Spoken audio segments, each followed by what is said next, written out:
What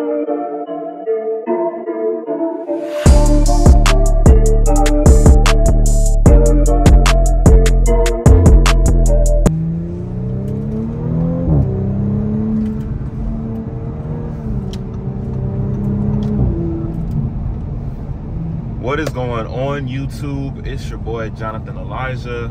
Just got on the highway. I am currently headed to work.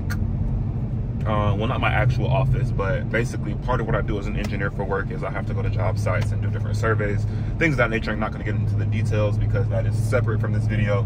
But today's video, I figure since I have about an hour drive, I might as well go ahead and do another series for y'all. We're on episode 3, and this one is going to be about breaking old habits.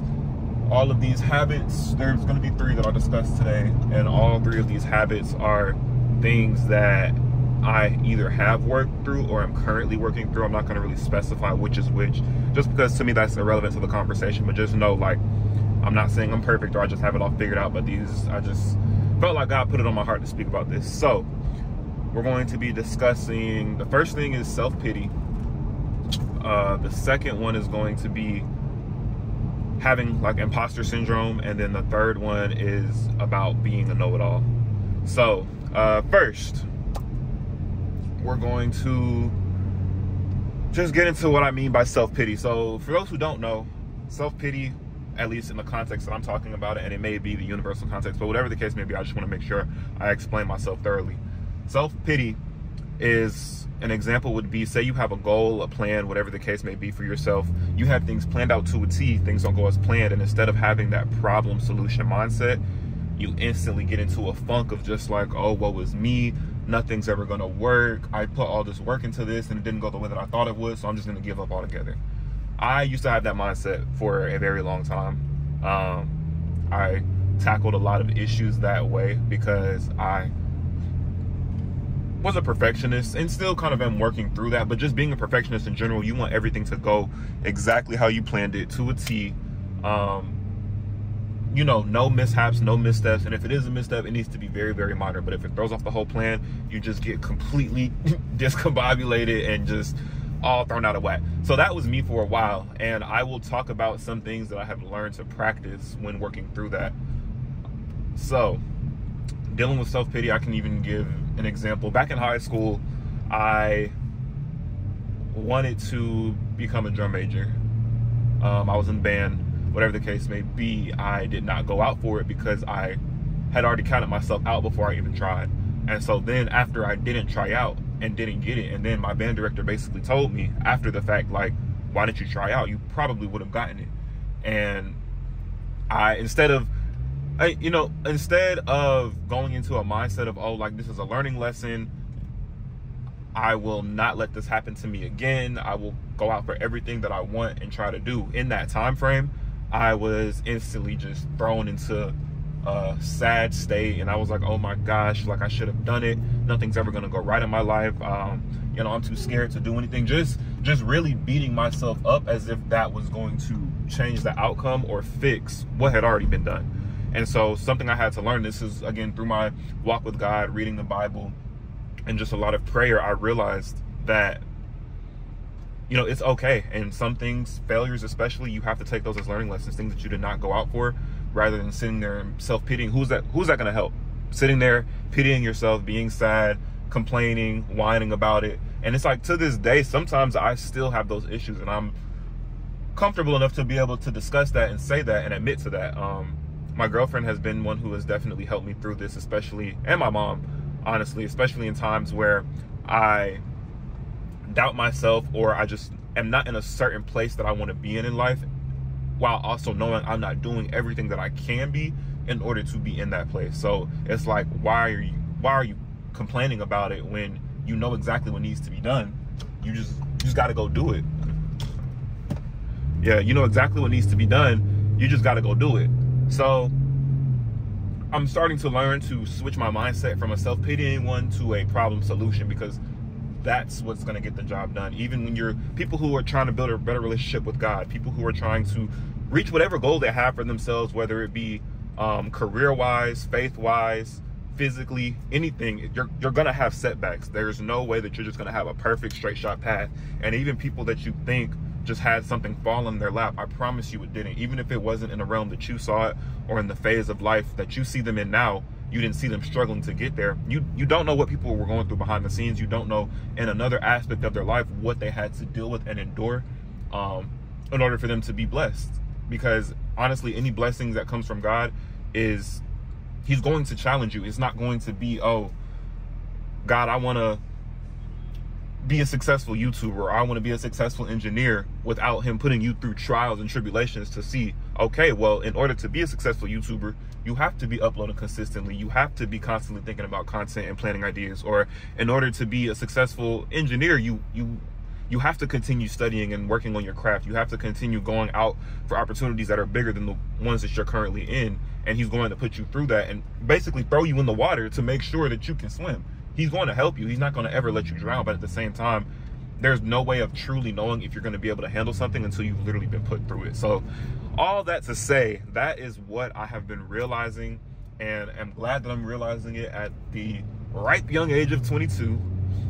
I think a lot of these things are going to change the trajectory of my life overall. So yeah, I just wanted to touch base on self-pity, and just anybody who is struggling with self-pity, just know that it's normal, it happens, but there is also an exit, and you just have to take the exit that God provides you in order to get out of that. So the next time that you're going through something where you feel like it didn't go as planned or as exciting as you wanted it to be, whatever the case may be, think twice about it and just think about, what can I do instead? Okay, this didn't work out, what's next? What is the alternative? Because there's always a different way, there's always a different path, there's always another alternative.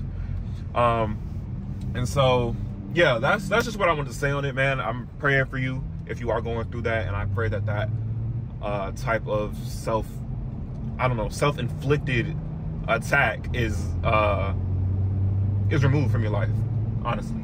So my second topic that I want to get into is about having imposter syndrome. I'm going to explain this as well, because I don't know that everybody knows what imposter syndrome is. I didn't know what it was for a long time, but imposter syndrome is essentially the notion that you may have say, for example, you become the president of the United States, just to give like a very high level view. You're president of the United States, and you get in a position and you're sitting there thinking to yourself, how did I even get here? I don't deserve this position. I'm not qualified. Why am I here? That is essentially imposter syndrome, is you being in a position or earning something and being in that space and not realizing who you are, what you've done to get there. I have struggled with that even more probably than the self-pity. I haven't done everything in the world, but say for example in college, I did pretty much everything that I wanted to do while I was in school. I'm not going to go down the laundry list of items and stuff like that on the resume, but it was almost as if I was always expecting myself to do more. So everything that I was doing in my own head wasn't enough. And then on top of that, I didn't feel like I deserved to be in that position. Like I didn't maybe feel like I did enough, or I know of a mistake that I made or something, and you know, I just didn't feel deserving of it.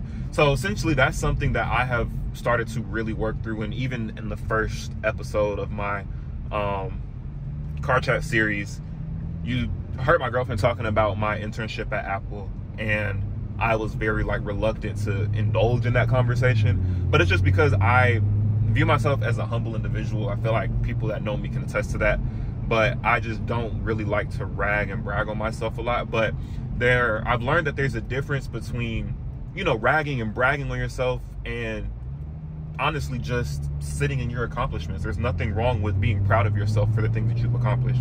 You do deserve to be in the position. I did deserve, you know, this corporate job that I got that's you know, funding my life. Or I did deserve to be able to move into a home one day because God saw me go through certain things, and I passed certain tests for him to allow me or feel that I am ready enough to be able to handle that. Or I am deserving of this vehicle. I am deserving of having this YouTube channel. All these things that I have and that I'm doing, I have to realize and understand that I'm deserving of it.